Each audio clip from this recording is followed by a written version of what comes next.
Avis vascular centre మన దేశంలోనే the best varicose vein hospital.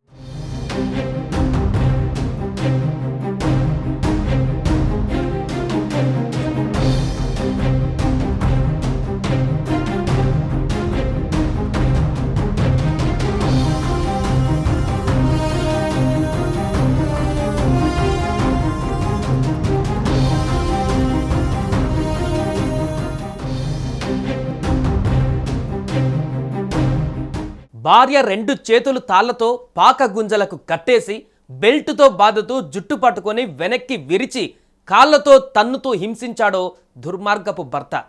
భార్యలపై భర్తలు, భర్తలపై భార్యలు దాడి చేయడం రోజు చూస్తున్నాం.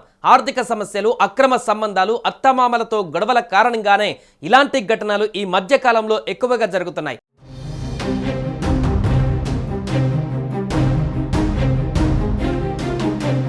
అయితే కొందరు భర్తలు తమ భార్యలపైన అధికారం, ఆధిక్యతను చూపించడానికి దాడి చేస్తుండడం గమనార్హం. మద్యపానం, మాదక ద్రవ్యాలు వంటి వ్యసనాలు ఉన్నవారు విచక్షణ కోల్పోయి తరచుగా తమ భార్యలపైన హింసకు పాల్పడుతున్నారు. తాజాగా భార్య రెండు చేతులు తాళ్లతో పాక గుంజలకు కట్టేసి బెల్టుతో బాదుతూ జుట్టు పట్టుకొని వెనక్కి విరిచి కాళ్లతో తంతు హింసించాడో భర్త. ఒకరోజు రాత్రంతా ఈ నరకాన్ని అనుభవించిన ఆమె మళ్లీ దాడికి ప్రయత్నించడంతో ఎలాగో తప్పించుకొని బయటపడింది.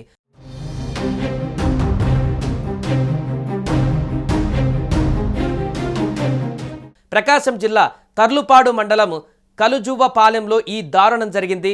కలుజువ్వలపాడు గ్రామానికి చెందిన గురునాథం బాలాజీకి దగ్గర బంధువైన భాగ్యలక్ష్మితో 9 ఏళ్ల క్రితం పెళ్ళయింది. వీరికి 3 ఆడపిల్లలు, మగపిల్లాడు కూడా ఉన్నారు. మొత్తం 4 పిల్లలు. మద్యానికి బానిసైనటువంటి బాలాజీ భార్యను తీవ్రంగా హింసించేవాడు. ఈ క్రమంలోనే భార్యా పిల్లలని వదిలేసి వేరే మహిళతో హైదరాబాద్లో ఉంటున్నాడు. భాగ్యలక్ష్మి దగ్గరలోని బేకరీలో పనిచేస్తూ పిల్లలను చదివిస్తుంది.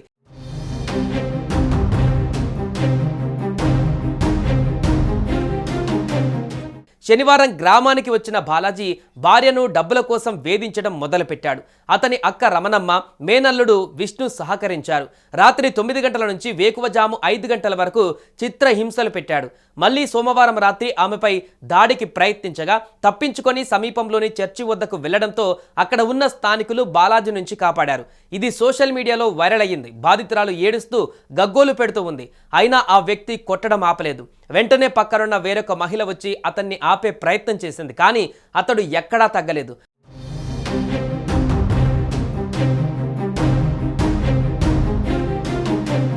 జుట్టు పట్టుకొని కాళ్లతో వీపుపై తంతు అతి కిరాతకంగా చితకబాదాడు.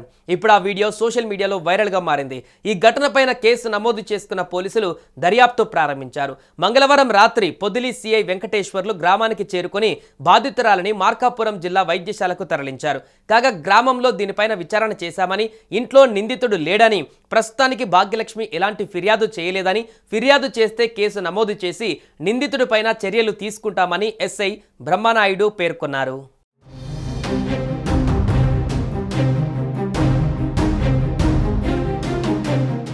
సుమన్ టీవీలో మీ పర్సనల్ అండ్ బిజినెస్ ప్రమోషన్స్ కోసం కింది నెంబర్కి కాంటాక్ట్ చేయండి. డ్రగ్స్, గంజాయి లాంటి చెడు వ్యసనాలకు దూరంగా ఉండండి. తాత్కాలిక ఆనందం కోసం జీవితాలని నాశనం చేసుకోవద్దు. డ్రగ్స్ విక్రయాలు, దందాలు నిర్వహిస్తే 180059996969 టోల్ ఫ్రీ నంబర్ కి కాల్ చేయండి. డ్రగ్స్, గంజాయిని నిర్మూలిద్దాం, భవిష్యత్తును కాపాడదాం.